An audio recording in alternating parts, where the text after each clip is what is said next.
Olá, eu sou a Carol Prado, head do Cubo LXP. E hoje a gente vai falar um pouquinho sobre como promover uma cultura data-driven na sua organização, especialmente focando na educação corporativa e por que isso é tão importante. Afinal de contas, resultado demanda construção. Bom, como eu falei, eu sou a head do produto Cubo LXP, que é uma plataforma de educação corporativa, dentro da NDD Tech, que é uma empresa com mais de 20 anos de mercado. Sou especialista em processos, projetos, enfim, em gestão do conhecimento, e por isso a gente está batendo esse papo aqui hoje, trazendo um pouquinho dessa experiência em relação à visão data-driven na educação corporativa. E por isso a gente começa já com essa provocação feita pelo Deming, né? Sem dados, você é apenas uma pessoa com qualquer, né? Uma pessoa qualquer com opinião. Então, por que é tão importante a gente pensar nesse contexto de dados, sobre contexto de informação, contexto de tecnologia, contexto organizacional? E aqui eu trago 3 pontos que vão direcionar todo esse papo nosso hoje. O primeiro ponto do contexto é que a gente vive uma era de aprendizado contínuo, ou seja, isso agora é uma necessidade estratégica para garantir que as empresas se atualizem, tenham realmente pessoas capacitadas, habilitadas para entregar um resultado diferenciado num tempo, numa modernidade tão ágil, tão acelerada, e por isso o aprendizado deixa de ser uma atividade operacional e passa a ser realmente uma atividade estratégica diante desse cenário tão dinâmico e tão cheio de desafios. O segundo ponto é que a gente também está experimentando uma tecnologia nova como bem social, como bem compartilhado, né, entre as pessoas. E a gente está falando da inteligência artificial. E por isso essa transformação digital entra num novo patamar, impulsionando toda uma mudança no processo de aprendizagem, tanto nas escolas, enfim, faculdades, como também no trabalho. E por isso é tão importante a gente olhar para a IA no contexto da educação corporativa, tá? A IA hoje é uma tecnologia essencial para a gente conseguir entregar mais inovação, mais produtividade dentro de vários contextos. E não é diferente dentro do contexto de aprendizagem nas organizações. E por isso a educação corporativa tem que acompanhar essas mudanças, né? Terceiro ponto da contextualização: resultados de negócio. Não adianta a gente entregar, né, uma estratégia de educação corporativa desvinculada da estratégia do negócio, né? Afinal de contas, a educação corporativa é uma entrega dentro desse processo.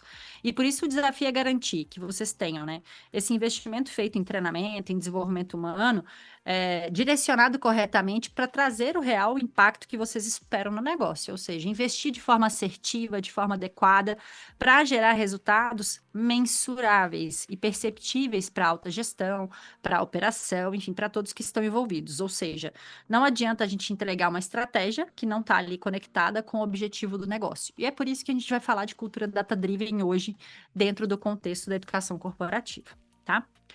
Bom, e aí eu quis trazer aqui alguns dados para mostrar para vocês como isso impacta, né? Na forma como a gente está pensando as estratégias agora relacionadas à educação corporativa. No Brasil, as empresas estão entregando hoje, em média, 26 horas de capacitação por ano, o que é uma média, inclusive, mais alta do que muitos países, né?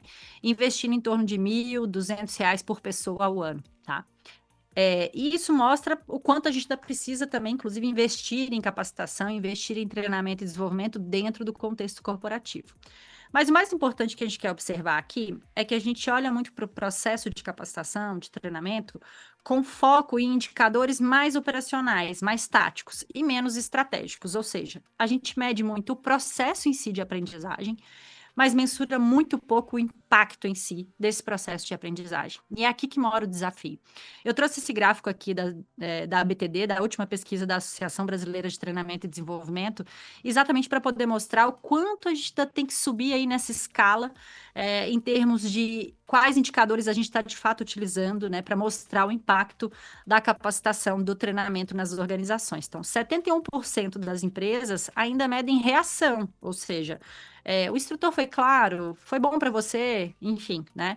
Sendo que, na verdade, a gente deveria estar olhando muito mais para o quanto você de fato aplicou esse conhecimento na sua realidade, o quanto de fato você entregou de resultado, o quanto você impactou no resultado com aquele conhecimento que foi ali trabalhado na sua estratégia, o quanto você traz de retorno sobre o investimento em relação ao conhecimento que foi utilizado, enfim, naquela ação educacional, tá? Então, aqui é bem importante a gente olhar para como isso é fundamental para trabalhar também a mudança de cultura da própria organização. Ou seja, não basta olhar só para os indicadores do processo educacional, claro, eles são importantes, mas a gente tem que olhar para indicadores que realmente geram resultado no negócio, tá?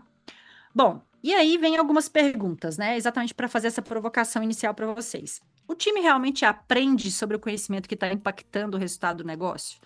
Quais são os conhecimentos que impactam no negócio? Você sabe de fato qual é o conhecimento ali que tem maior importância para a sua cadeia de valor, etc. Outro ponto, a forma como você mede essa capacitação está se conectando de fato com o resultado que ela gera na prática? Você realmente mensura o impacto daquilo no dia a dia, na rotina de trabalho, enfim, etc, tá? E por que a gente está questionando isso, né? Porque a gente ainda insiste em velhos hábitos de um processo de educação corporativa antigo e conectado numa primeira camada de indicadores, mas que precisa evoluir para acompanhar essa velocidade do mercado sobre a qual a gente vem falando, tá? E por que isso, né? Porque a gente continua confundindo métricas de metodologia com métricas de resultado. Reação é uma coisa, ROI é outra, por exemplo, tá? Entendemos que conclusão é sucesso numa entrega de capacitação. Fiz aquele treinamento, ministrei, peguei lista de presença, todo mundo assinou, pronto, entreguei. Não, não é isso, né? O impacto do treinamento, o resultado dele de fato tem que ser mensurado também ali na rotina, nos indicadores, etc. A gente ainda, né, insiste em não diferenciar indicador de satisfação com o que de fato ali é resultado real, ou seja, as pessoas que participaram daquela ação educacional podem estar felizes, contentes, satisfeitas com aquele conteúdo, mas isso não necessariamente significa que isso gerou resultado real e fez com que as pessoas aprendessem naquele momento, de fato, tá? E ROI é sobre o retorno para a operação, mas claro, obviamente, precisa de mensuração, ou seja, não adianta também eu querer que o indicador, né, apareça para mim ali claramente, espontaneamente. Não, isso tem que ser acompanhado, monitorado e demanda todo um trabalho de gestão, tá? Bom, e aí, olhando para esse contexto, né? Então tá. Então, o que que é ser data-driven dentro de treinamento e desenvolvimento, dentro de T&D, tá? Eu quis trazer para vocês aqui alguns pontos, tá? Primeiro, a gente tem que trocar essa percepção, né, essa sensação de foi bom, eu acho que vai gerar resultado, o achismo, tá? Por evidências objetivas, ou seja, focar em dados e mensurar continuamente. O que que é uma dica super importante? Sempre tem indicadores ali que vão refletir o antes e o depois daquela ação educacional. Isso é fundamental para uma ação realmente data-driven, tá? Para permitir comparações. Segundo ponto, o treinamento tem que resolver uma dor do negócio, ou seja, você vai mensurar o impacto do treinamento nessa dor. E aí você consegue trazer uma visão muito mais realista e muito mais conectada com a vivência da empresa, com a prática, ok? Terceiro ponto. O indicador tem que ser definido no planejamento da ação educacional, ou seja, não é o contrário, você define o indicador só lá no final, não, muito pelo contrário. Se meu objetivo é aumentar a produtividade, qual que é o meu indicador que reflete a produtividade? Trago ele cá para trás no momento do planejamento da ação educacional. E ele acompanha toda essa minha lógica, todo esse meu planejamento, e não só lá no final. Ele é fundamental, ele é ponto de partida para essa definição dessa estratégia, tá?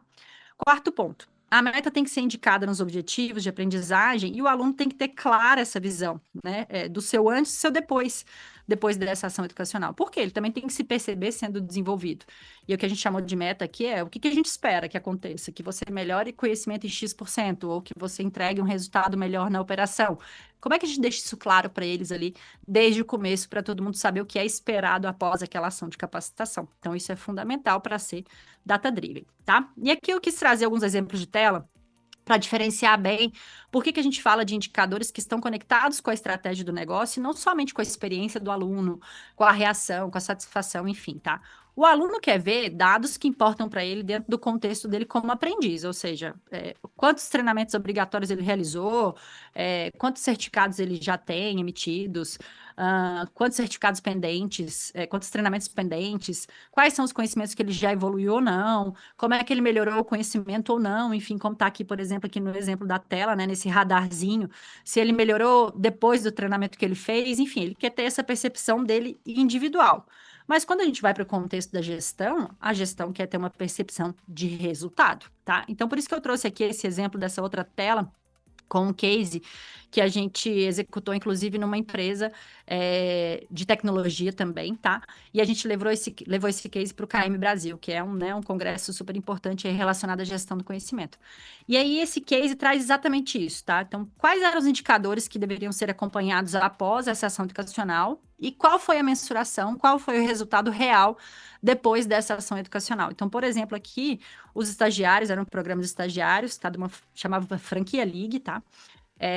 Os estagiários tinham uma produtividade média dentro do programa de estágio de 57 chamados mês. Quando comparados aos CLTs que tinham sido contratados nesse mesmo período, eles entregavam a mesma produtividade, ou seja, depois de 2 anos de casa. Então, em 6 meses de estágio, já entregue citada comparável a um time que já tinha 2 anos de casa.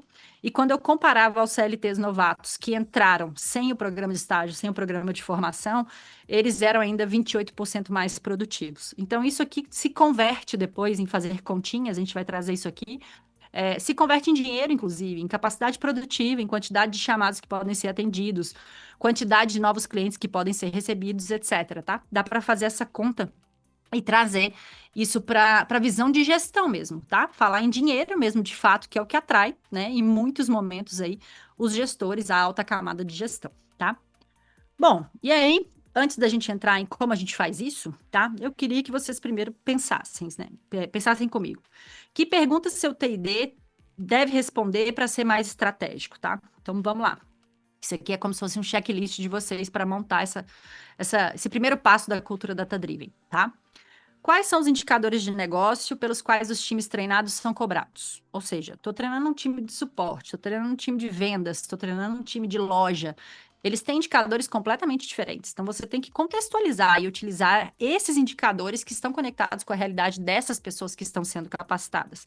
Você não pode cobrar um indicador genérico para realmente mostrar um resultado na operação. Ele tem que ser bem específico, tá? Segundo ponto. Quais são os indicadores de processos da operação que são impactados pela ausência do conhecimento? Ou seja, se eu perco um conhecimento de alguém que tem muito tempo de casa ou de alguém que é muito especialista, etc., quais são os indicadores que, inclusive, eu tenho impacto em relação a isso? Então, por exemplo, eu tenho um atendimento nível 3 numa empresa de tecnologia, ou seja, passou pelo nível 1, nível 2 e chegou ali no especialista que atende no N3, tá? Se esse especialista vai embora, e eu posso, inclusive, ser uma empresa pequena que só tinha esse especialista, isso pode me impactar no meu tempo médio de atendimento desse terceiro nível. Isso gera ali, obviamente, um maior custo dessa operação, enfim. Então, você pode trazer, né, esse impacto aí dessa ausência desse conhecimento. Se alguém não domina conhecimento de IA hoje em dia, como é que isso impacta na produtividade? Enfim, façam essa reflexão, tá? E quais são os indicadores correlacionados. Terceiro ponto. Quem são os detentores de conhecimento? Ou seja, se conecta com esse que eu falei do segundo, tá? E como eles podem replicar para os demais. Ou seja, antes de perder, né, esse conhecimento especialista, também já mapear quem são as pessoas que detêm esse conhecimento e promover ações de replicação de fato desse conhecimento dentro da estrutura. Inclusive, recomendo que, ainda que sejam replicações informais, dentro do possível, gravem, façam transcrições, guardem esse conhecimento em algum tipo de repositório, enfim, isso com certeza vai ajudar no futuro. Quarto ponto. Qual o retorno financeiro a partir dos indicadores mensurados? Lembra que eu fiz uma continha ali? Se eu estou entregando 28% mais de produtividade, quanto isso equivale em dinheiro? Eu posso ter uma pessoa a menos no time, ou eu posso atender mais clientes e posso subir aqui minha quantidade de chamados que são atendidos? Eu posso assumir mais carga dentro das filiais de uma organização, por exemplo, tá? Então, dá para fazer uma série de contas com isso. E aí, super dica, né? É exatamente converter esse resultado operacional em valor monetário que dói no bolso da gestão. Por quê? Porque é assim que a gente consegue vender projetos mais estratégicos em relação à educação corporativa, porque a gente mostra o impacto na receita, no custo, enfim, da própria empresa, da própria organização, tá? Bom, e aí vou trazer aqui exatamente um exemplo para inspirar essa mudança, considerando um pouquinho até do que eu já vim dando aqui alguns spoilers, tá? Então, vou trazer o cenário que a gente tem, tá? Vamos pensar aqui comigo. A gente tem uma área de suporte ao cliente, né? Uma empresa do varejo, tem tanto loja física como online. E o tempo médio dela de atendimento é de 5 minutos, ou seja, entrei em contato ali, ou pelo chat, ou pelo telefone, e o tempo médio de atendimento é de 5 minutos. Seja para reclamar de um produto, uma venda, algo que não chegou, troca, etc. e tudo mais. tá? E aí a gente tem ali o contexto, né, que a empresa deu para gente. Principal problema ali dentro desse contexto. Atendente com dificuldade de responder dúvidas intermediárias, ou seja, tá ali no nível 1, tá? Eles não encontravam as informações necessárias, repassavam os atendimentos para o N2 sem precisar, ou seja, tinha um pouquinho ali de dificuldade de encontrar informação, aí já mandava para o N2 e aí sobrecarregava o segundo nível, né? E isso também, né, obviamente, aumentava aí o tempo do fluxo de atendimento, tá? E aí, qual que é o objetivo, né, então, dessa ação educacional? É um treinamento com foco em aprofundar esses conhecimentos, organizar ali a base de conhecimento, estamos pensando num projeto maior aqui, tá? Fazer uma integração com uma IA generativa a partir dessa base de conhecimento e ter uma meta ali para atendimentos concluídas ainda em N1, ou seja, melhorar todo esse processo para reduzir o tempo médio de atendimento, para reduzir o envio para N2, para melhorar as respostas, a qualidade do atendimento, etc. Certo? Então, beleza. E aí, feito esse treinamento, considerando todos esses objetivos, vamos supor que esse tempo médio de atendimento, que é o que a gente chama aqui de TMA, tá?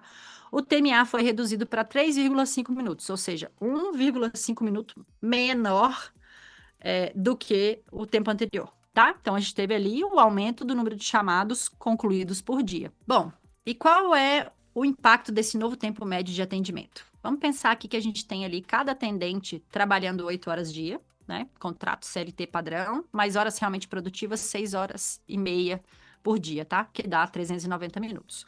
Quando a gente olha para o TMA antigo, de 5 minutos, esses 390 minutos viram 78 atendimentos por dia, tá? Quando a gente olha para o novo TMA, que é de 3,5 minutos, a gente tem 111 atendimentos por dia. Ou seja, a gente tem uma melhora considerável na quantidade de atendimentos que são entregues por dia. Mas vamos converter agora em grana, tá? Vamos pensar ali no TMA antigo. Vamos trazer aqui. Em média, a gente tinha ali mais ou menos 12 mil, né, atendimentos mensais. E um funcionário entrega 1.638 atendimentos no mês. Em média, obviamente, tá? Então, o número de funcionários para entregar 12 mil atendimentos é, em média, mais ou menos um time de 7 pessoas. Quando a gente vai para o novo TMA, um funcionário passa a entregar depois, né, antigamente era 1.638 atendimentos, ele passa a entregar 2.331 atendimentos mês, tá? E aí, olhando para esse novo número, com esse novo tempo médio ali de atendimento, eu passo a precisar de uma equipe, na verdade, de, ao invés de 7 pessoas, de mais ou menos 5 pessoas. Então, em termos de quantidade de pessoas que podem ser alocadas, que estão mais capacitadas, que têm maior velocidade de atendimento, etc., eu passo a ter menos 2 funcionários ou mais produtividade, ou seja, eu posso ter uma equipe mais enxuta, ou eu posso ter uma equipe que consegue atender, receber mais clientes, escalar esse atendimento, etc. e tudo mais. Então, isso é bem legal, tá? E aí, quando a gente vai para essa conversão em grana, que é exatamente a conta ali que é o pulo do gato, né? Para atrair a atenção da gestão, a gente consegue converter isso em dinheiro. Para mim, isso aqui é o verdadeiro retorno do investimento, o verdadeiro ROI, tá? E aí, vamos supor aqui que um salário de um atendente de suporte é de 3 mil reais. Também, mais uma vez, uma suposição, tá, gente? E aí, um custo de CLT, normalmente ali, né, é 1,5 a 3 vezes maior do que o salário bruto, enfim. Então, vamos chegar ali numa conta que cada atendente de suporte, na verdade, custa na folha de pagamento 6 mil reais, o dobro do salário dele, tá? Hipótese. E aí, 2 funcionários a menos, eu teria uma economia de 12 mil reais, tá? Se eu olho para o contexto de produtividade, eu tenho ali 7, né, funcionários atendendo nesse novo ritmo, nesse novo TMA, eu passo a ter uma nova capacidade de atendimento de chamados, que passa a ser de 12 mil para 16.317 chamados. Ou seja, eu tenho um aumento de 35% na produtividade e consigo, né, ter uma capacidade aumentada para receber novos clientes. Isso é conta com viés de gestão, tá, gente? Então, isso aqui que é tão importante. A gente olhar e fazer com que a educação corporativa seja muito mais estratégica, que a gente consiga realmente entregar aqui resultado, tá? Moral da história: só funciona se você mensurar. Não adianta criar uma série de estratégias educacionais sem conectar isso de fato com a realidade da organização. Então, por isso que você tem que vincular sempre o conhecimento ao indicador do negócio, ao indicador da operação. É isso que, de fato, mostra o retorno da ação educacional que você projetou. É isso que brilha os olhos da alta gestão. E é isso que torna a educação corporativa uma área estratégica. tá? Funciona ainda melhor se você utilizar o pulo do gato que eu trouxe aqui, convertendo o resultado em valor financeiro, ou seja, pode ser uma economia, pode ser uma melhoria de produtividade, pode ser um ganho de receita, pode ser uma redução de custo, enfim, mas convertendo isso em valor financeiro. Isso faz com que você tenha uma série de possibilidades em termos de melhoria da operação, em termos de melhoria de gastos, em termos de aumento de carteira de clientes, enfim, uma série de possibilidades, tá? E por último, não menos importante, projete o valor financeiro ao longo do ano para mostrar esse impacto real, ou seja, para brilhar os olhos, né? Mostre o que ao longo do ano aquela economia ou aquela produtividade gera de impacto no resultado nos próximos meses. Isso dá um potencial, isso atrai de fato a alta gestão para uma nova visão em relação ao impacto da educação corporativa na estratégia da empresa, tá? Bom, e aí, dicas, né, finais aí sobre esse conteúdo, tá? Primeiro, utilize aí também a ferramenta que é super conhecida para definição de indicadores, escolha de indicadores, que é o método SMART, tá? É utilizado para estabelecer aí objetivos de forma bem clara e eficiente, né? Então, um objetivo, né, um indicador, enfim, tem que ser específico, tem que ser mensurável, tem que ser atingível, tem que ser realista, enfim. Então, olhe para esse contexto ali, né, do indicador e de metas, né? Para que você tenha essa visão bem clara diante da gestão, tá? E claro, obviamente, fica aqui o recado, né? O que pode ser medido pode ser melhorado, mas a gente ainda não chegou no finalzinho. Tem aqui mais uma reflexão, tá? Qual que é a proposta, né? A partir de todo esse papo que a gente trouxe aqui, tá? Olhar realmente, de fato, para o portfólio de indicadores da área de treinamento e desenvolvimento sob uma nova ótica, sob uma ótica realmente de gestão estratégica, tá? Então, a gente tem que ir além dos indicadores que são ali tão tradicionais, né? E trago aqui de novo uma pesquisa da BTD, né? A gente ainda tem poucas empresas olhando para impacto da capacitação no turnover, né? Na redução de turnover, na retenção, impacto na obtenção de certificações, impacto nos indicadores de qualidade, de venda, produtividade, retrabalho, faturamento, redução de acidentes e inovação. Ou seja, a gente está muito aqui nesse primeiro pilar ainda, olhando para indicadores que são ali de clima, reflexo na avaliação de desempenho, absenteísmo, etc., que são ainda um pouco, né, mais desconectados do resultado do negócio. E com certeza a gente tem aí uma série de possibilidades, né, de melhorar esses indicadores, de ir além dos indicadores metodológicos e olhar para indicadores de resultado, financeiros, etc, tá? Então, por isso é tão importante para a gente aqui nesse contexto da cultura data-driven. E aí, dicas de ouro, né? No momento do diagnóstico educacional, lá atrás, quando você estiver, né, fazendo o seu planejamento ali da educação, né, da ação educacional, primeiro, envolver as lideranças para conectar os indicadores aos conhecimentos que vão ser replicados, né, transmitidos. Segundo, focar em indicadores que são mensuráveis e mensurados continuamente, para você ter um histórico do antes e depois da ação educacional, é um ótimo comparativo, tá? Evitar criar novos indicadores que onerem a operação, ou seja, não crie novos indicadores porque a capacitação precisa. Isso só onera a operação, só se transforma em mais uma tarefa e normalmente costuma se transformar numa reclamação do time de operação. E é bem justo. E quatro, não menos importante, solicite acesso aos indicadores das áreas envolvidas, ou seja, ao histórico, para você também dar uma olhada no histórico desses dados e entender um pouco esse comportamento, identificar talvez momentos em que esse conhecimento ali, esse indicador oscila porque perde ou ganha algum conhecimento, perde alguém que tem muito tempo de time, ganha alguém de mercado que conhece bastante, enfim. Olha para esses dados com mais carinho realmente para entender um pouco mais como eles são impactados aí por uma série de fatores do mercado, tá? E aqui, né, obviamente deixa aqui a fala final, né? Não existe qualidade sem preparo, e é por isso que é tão importante a gente olhar para as métricas de forma bem clara, trabalhando essa cultura de aprendizado contínuo conectada com a estratégia do negócio. Essa é a grande mudança quando a gente olha para esse contexto, tá?